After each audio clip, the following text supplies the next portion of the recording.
My next guest on the show this evening is a best-selling author. She just released this. It's called Still Standing. It's already topped the Amazon charts and it's been described as a memoir of love, loss and renewed hope. She's also just released a brand new podcast as well, and I'm pleased to say that Denise Robinson joins us in the studio. How are you? Great, Robin. Thank you so much for having me. Good to see you. So let's talk about the book, because already, it's been getting great reviews and I know it's been helping a lot of people, hasn't it? Yes, well, I kind of moved to Dublin 6 years ago from Northern Ireland, and I always wanted to write a book, and my mum used to say, Denise, you should really write a book about your life, because nobody would believe what happened to you. And I said, really, do you think? But then timing, it's all about timing in life, and the timing was right. And I started it in January 2022. On the 5th of January, I had it edited and published by the end of June. So yeah, it topped Amazon in a certain category for emotional and help and so forth, and which I was delighted about. And I've sold a lot of copies. It's in a couple of shops in Dublin and also available mostly on Amazon. So yeah, I feel cathartic for doing it. I feel like I released a lot. But when I started, I couldn't stop writing. Yeah. I just was write. My friends were like, "You coming out tonight?" No, I'm doing the book. I was like, I had to get it done. And I'm kind of like that. I'm like a dog with a bone. When I start something, I have to finish it. So yeah, I'm delighted I did write it. I was a little bit nervous releasing it because of course it's a personal journey, but I do believe it's helped lots of people, and I want it to help many more, because we do get stuck in this fear of moving forward after you come out of a marriage or a relationship or anything like that's traumatic that happens in life, and you're held back by your own fear. So I want to help people that you can move forward. There is a lot of traumatic stuff in the book, but it's not all doom and gloom. It's written with humour as well, isn't Totally, it? Yeah, because I've had a great life. Like, don't get me wrong, I've had a wonderful, fun, travelled the world, so it's not all doom and gloom. And I talk about my ex-partners in the fun that we had as well. And I'm not here to talk about people in a bad way. It's just my own journey, my own life's journey. And you meet people in life for lessons, and you learn from everyone that you meet. And that's what I want to kind of put out there. Okay, things don't work out, but it's how you pick yourself up and move forward. So it goes right back to your childhood, growing up in Belfast during the Troubles, and your relationship with your parents. You had this lovely relationship with your dad, but things weren't that great with your mum, were they? No, my mum's a great woman, and she showed us love in the only way she could show love. But unfortunately, my mum had her own stuff, and she's in a home now with dementia.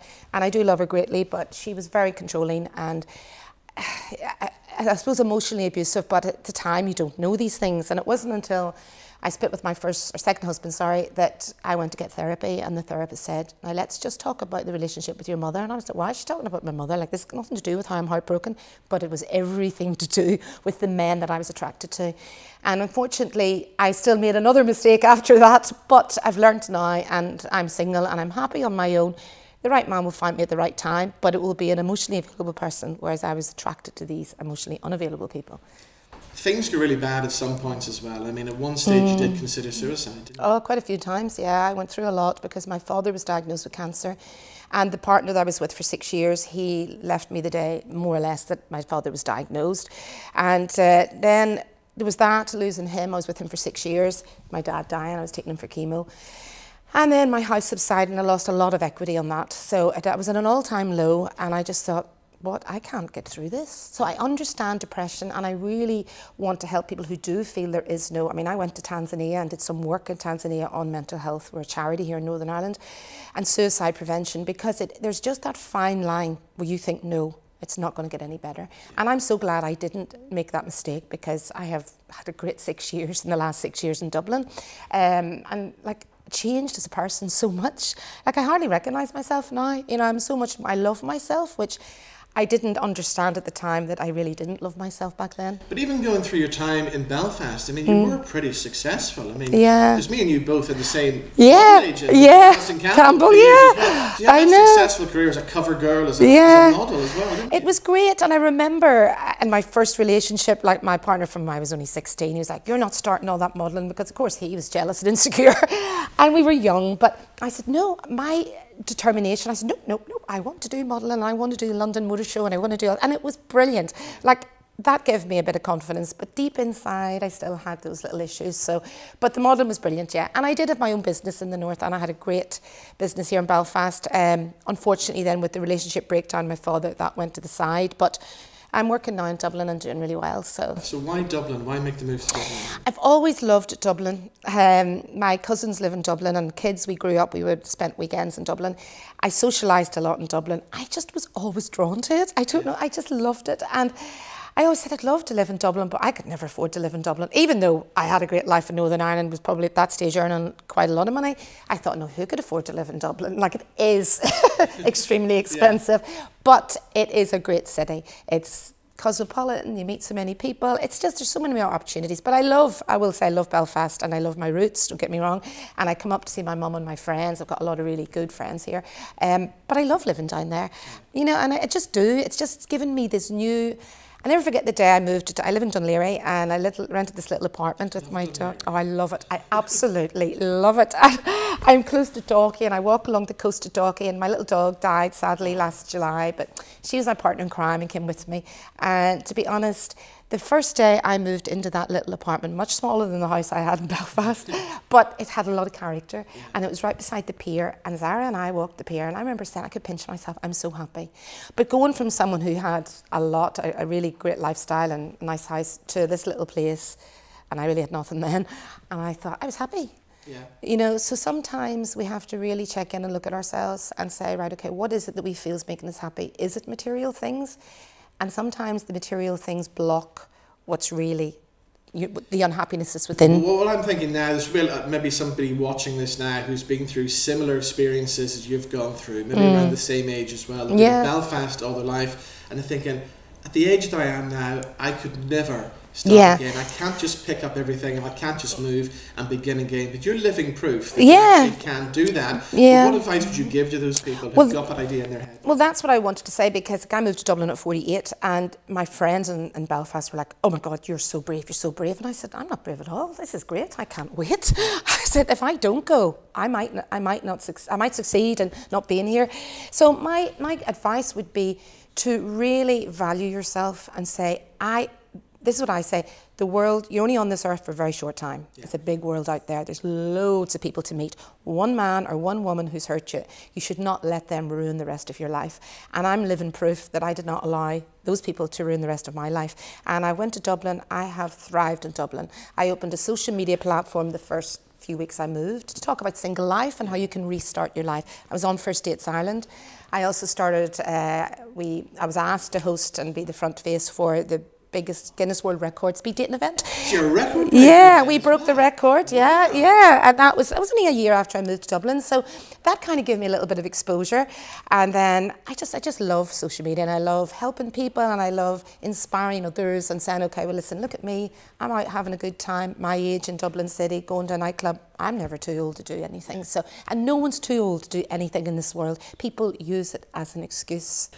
First Dates Ireland, what was that like? Okay, it was brilliant, and I've been watching it this week, and I'm like, I think they've really got it together now, because they're matching people, I think, better.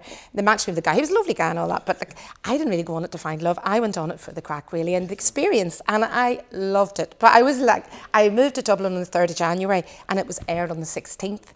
And when I filmed it in the September, I had no idea I was going to be moving to Dublin. That's how quick the move happened. But I was sitting with my friends, like, a bit nervous, thinking, oh my gosh, what's it going to be like? But it was brilliant. It was great. Great fun. I really loved it. We're approaching Valentine's Day. A lot of people will be thinking, I'm going to be alone on Valentine's Day. They're thinking about love, thinking about relationships and stuff. What about dating apps? Because you're not a big fan of those. Not a fan at all of dating apps. And I have to say, on the other side, I've met some people on it that became good friends. But I feel it's just an area where it breeds a lot of strange people, let's say, who are really not definitely emotionally available. And you've got all areas. You've got people who are married, who are chancing their arm. You've got a wide variety. But I think when I listened to First Dates Ireland the other day, this girl who was gorgeous from Armagh actually was on it, and she was beautiful. She was only 27, and she said, I just hate dating now. Dating has changed so much. So if she's saying that, when I say it, I actually feel that's okay. There's all the dangers out there as well, because you can pretend to be somebody that you're not on there. You can change your photographs. Yeah. You can do everything. Well, I've had that happen to me. But I mean, what's been the worst experience? Oh gosh, I don't know. There's that many, but I mean, one was the worst one, which is in my book actually, where a guy met me and walked out and left me with the bill because I wouldn't go back to his house. Basically, that's it summed up. Yeah. But there's been people who've been chatting to me, and they're not the person that they are. No. No, it's shocking. It's quite shocking. And it's a lot of waste of time. Whereas I'm a busy person, right? I've got a very busy job in the pharmaceutical packaging, so I travel all around Ireland. I'm promoting my book, I'm promoting my podcast now, and I just feel I don't have time to sit and talking to, excuse the pun, but weirdos that aren't who they are, you know? I'd far rather some lovely man see me and say, would you like to go out for dinner? Do you know, that's what I would prefer. Does that still happen? No. Can you walk into a bar and some guy will say, can I buy you a wee drink? Yeah, not really. I can't remember the last time it happened to me, but it does happen to me through my social media. I did meet a guy who was following me, sent me the odd message. I get a lot of messages on it, and some I just go, I'm always polite. But then this guy met me at the Dublin Horse Show, and he approached me, and he said, Denise, I follow you. And I went, oh yeah, yeah. And he was lovely. So I dated him for 6 months. But again, emotionally unavailable. So I could see that, and I jumped out of it. But good guy, good fun, but not for me. So that I guess that's still a dating app. I think people are calling Facebook now, like Facebook and Instagram are nearly like a dating app now. Yes, people hit on people on it through it, so it's the same kind of thing. But no, very rarely do I meet people naturally, and I would much prefer the natural way. Tell us about the podcast, because you've got the first episode out at the moment. It's called Enough is Enough. Enough is Enough. Well, Enough is Enough. I always wanted to do a podcast, and I thought after the book, my editor said, Denise, a podcast would be great to go along with the book. And I thought, yeah, do you know what? That's a good idea. So I thought, when is enough in your life? It could be weight, it could be relationship, it could be work, it could be anything. For me, enough was enough my life in Northern Ireland. Not Northern Ireland, I want to add, just my personal life. And I thought I needed to get away. So Dublin was close enough so I could still pop up and down and see my mum and friends. So I just thought enough was enough. So I have a few great guests coming up, Karen McShane being one. Lovely. Yeah, you know, where she's got a great story to tell. Great story to tell. An amazing person, and I love her. And I just feel that, you know, her story, if she can do what she went through, anybody can do anything. If I can move to Dublin, start again at the age of 48 with nothing, anybody can do it. I have Mark Robson on the 10th of February. Mark's great guy. Great. He does the best Jackie Fullerton impression. Oh yeah, he does, yeah. He's great, and he's a really interesting story. Yeah. Apart from his 40 years being a sports presenter, so he's on the 10th of February. So it's on all platforms. Enough is Enough by Denise Robinson, and it's available on Spotify and everything. So it's going quite well, and you know, I love it. I actually love doing it. So, and I think if you love what you do, like yourself, Robin, you know, it'll just come naturally. Still Standing is out now. Where can we get this from? Amazon. Just go on to Amazon. You can get it on Kindle, and you can get it a hardback or paperback. And I'm going to do as well on Audible. I said to, I record my podcast in the podcast studio, and I said to them the other day, I'd love to do an Audible, because a lot of people are asking about Audible, and I feel that Audible, with my voice being obviously from Northern Ireland, and it read in my own voice, I feel might be good, I don't know, so I'm going to try and do that. Sounds amazing. Yeah. Denise, it's been lovely seeing you. Thank you, lovely. Yeah, it's lovely to be here. Thank you, Robin.